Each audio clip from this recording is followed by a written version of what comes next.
Assalamualaikum warahmatullahi wabarakatuh.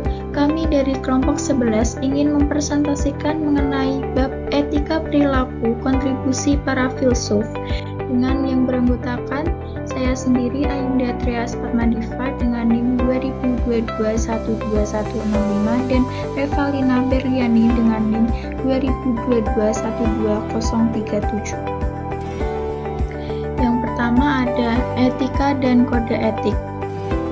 Encyclopedia of Philosophy mendefinisikan etika dalam 3 cara, yaitu yang pertama, pola umum atau cara hidup, yang kedua, seperangkat aturan perilaku atau kode etik, dan pertanyaan tentang cara hidup dan aturan perilaku. Pada pengertian pertama, kita berbicara tentang etika Buddha atau Kristen. Pada pengertian yang kedua, kita berbicara tentang etika profesional dan perilaku yang tidak beretika. Pada pengertian yang ketiga, etika adalah cabang filsafat yang sering diberi nama khusus meta-ethics. Moralitas dan kode etik didefinisikan dalam Encyclopedia of Philosophy yang mengandung 4 karakteristik. Yang pertama, keyakinan tentang sifat manusia. Yang kedua, keyakinan tentang cita-cita, tentang apa yang baik atau yang diinginkan atau layak untuk mengejar kepentingan diri sendiri. Yang ketiga, aturan yang menjelaskan apa yang harus dilakukan dan apa yang tidak dilakukan. Dan yang keempat, motif yang cenderung membuat kita memilih jalan yang benar atau salah.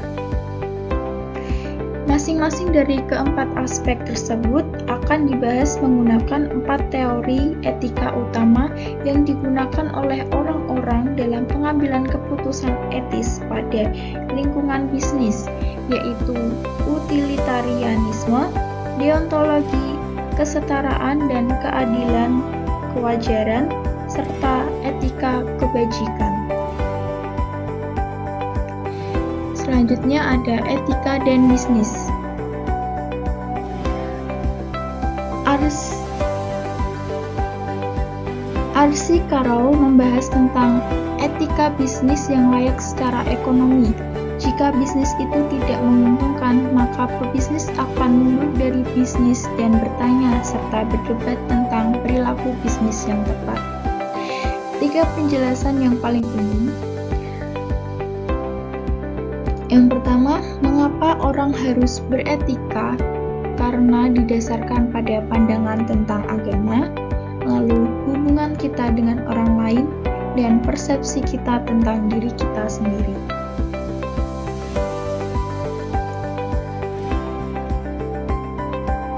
Seperti yang telah disebutkan, salah satu definisi etika adalah bagaimana kita harus menjalani hidup ini berdasarkan prinsip-prinsip kepercayaan yang dianut.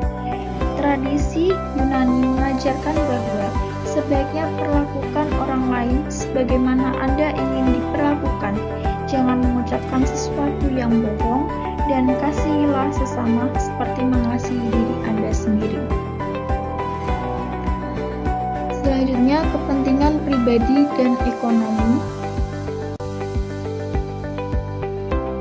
Konsep kepentingan diri sendiri memiliki tradisi yang panjang dalam filsafat empiris Inggris untuk menjelaskan harmoni sosial dan kerjasama ekonomi yang baik. Thomas Hobbes berpendapat bahwa kepentingan diri memotivasi orang untuk membentuk masyarakat sipil yang damai.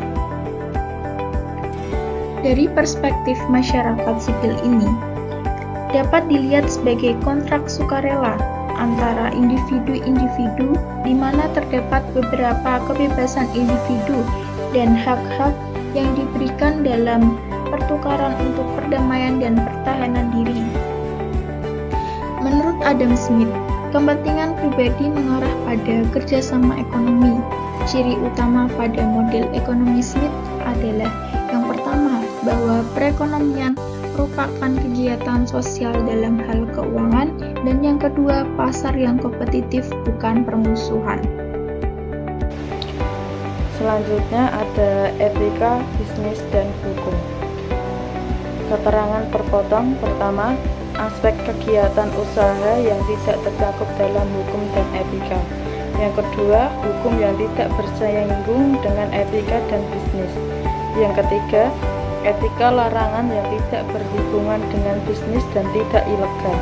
Yang keempat, hukum dan peraturan yang harus diikuti perusahaan, tumpang tindih antara hukum dan etika. Yang keenam, tumpang tindih antara bisnis dan norma-norma etika. Yang ketujuh, perpotongan hukum, etika, dan bisnis. Selanjutnya ada teori etika yang berguna dalam menyelesaikan dilema etika. Yang pertama, teleologi, utilitarianisme, dan konsekuensialisme. Yang kedua, etika deontologi, motivasi untuk perilaku. Yang ketiga, keadilan dan kewajaran memeriksa saldo.